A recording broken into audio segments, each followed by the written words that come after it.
Hello les amis, le dessin est réalisé sur papier layout. C'est un papier spécial, feutre, hyper fin. Ça facilite énormément la colo car on obtient de la couleur de saturation beaucoup plus vite que sur du papier ordinaire. Attention à gommer le croquis pour enlever l'excédent d'encre de surface des contours.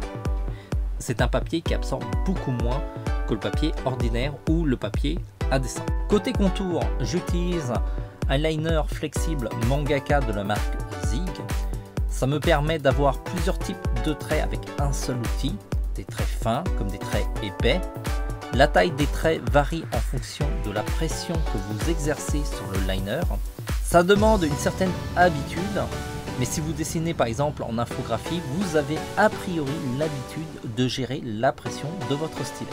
Si vous avez des difficultés à gérer déjà les trajectoires des contours, il vaut mieux rester sur des liners calibrés qui sont des outils plus faciles à manier quand on est débutant. Vous avez par exemple les Pigma Micron qui sont très réputés dans le monde entier. De nombreux artistes, comics ou mangas les utilisent. Sinon, il y a le Neopico Line 3 qui est assez connu au Japon. Et le moins cher est le Graphite Liner, une marque française qui est en plus de très bonne qualité. Vous avez donc le choix. Le dessin est Link dans la version Zelda Breath of the Wild. Ce jeu est vraiment une tuerie. D'ailleurs, la Switch est pour moi la meilleure console du moment. Le fait de pouvoir jouer en nomade ou sur son salon est vraiment top. Ça me permet de jouer beaucoup plus. En tout cas, Zelda Breath of the Wild est un indispensable à avoir sur cette console. Le design de Sonic n'est pas en dominante verte, comme traditionnellement, mais en bleu. Il me semble qu'on peut l'habiller dans sa version traditionnelle, mais je ne sais pas comment. Si quelqu'un a la soluce, je suis preneur. Je ne suis qu'à 30% de ce jeu. Et vous? Je compte aussi sur vous pour partager le contenu de nos vidéos. Comme vous le savez, sur les réseaux sociaux ou sur YouTube, ils ne nous aident pas vraiment côté lisibilité, à moins d'être un gros youtubeur, et je crois que eux aussi, ils ont des problèmes. Faites-le si vous en avez envie. On ne vous force pas la main. Votre aide est importante, comme vos achats dans notre boutique. Car on est l'une des rares boutiques qui crée régulièrement du contenu sur YouTube. C'est important pour nous de partager, mais aussi de savoir de quoi on parle. On utilise vraiment les produits qu'on vend. La colo est réalisée en mode Art Challenge. Je suis limité à 12 couleurs que j'ai sélectionnées pour leur capacité à être utilisées de manière différente ou complémentaire.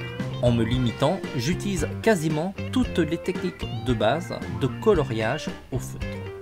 On a fait d'ailleurs une page dédiée aux techniques de coloriage pour les débutants. Je vous mets le lien en commentaire et je vous recommande de le regarder. Ça sera vraiment utile pour vous pour mieux comprendre cette vidéo. Il y a la colorisation de base pour avoir un aplat parfait, les méthodes d'ombrage et bien d'autres. En limitant à 12 couleurs, ça me permet de vous montrer qu'il est possible d'avoir une bonne colorisation avec des moyens limités. Du coup, il faut user en astuce, mélanger les couleurs ou encore adapter son dessin. C'est vrai que c'est plus facile de ne pas être limité. Donc, si vous trouvez que c'est difficile, ne vous prenez pas la tête et achetez autant de couleurs qu'il vous faut. C'est plus une contrainte pour essayer de se dépasser. Le graphite est un feutre alcool professionnel, il est assez équivalent au Pro Marker, il a plus de couleurs et surtout il est beaucoup moins cher. Chez nous il est à 2,50 € et si vous achetez au moins 12 couleurs, le feutre passe de 2 € l'unité, ce qui est ultra économique. Malgré son petit prix, c'est un produit qui est très qualitatif, c'est typiquement le produit que je conseille si on a peu de moyens. Je finalise le dessin en général avec deux outils, le crayon de couleur qui me permet d'ajouter des nuances. En général, j'ai assez peu de couleurs, j'utilise des crayons de la gamme Beaux-Arts. C'est assez important de prendre de cette gamme car la qualité des pigments est beaucoup plus forte et la cire de ces crayons est plus qualitative. Vous pouvez utiliser des crayons de la gamme scolaire, mais c'est clairement les crayons Beaux-Arts qui sont au-dessus du lot. La plupart des dessins réalistes que vous pouvez voir sur YouTube sont en général réalisés avec des crayons de la gamme Beaux-Arts.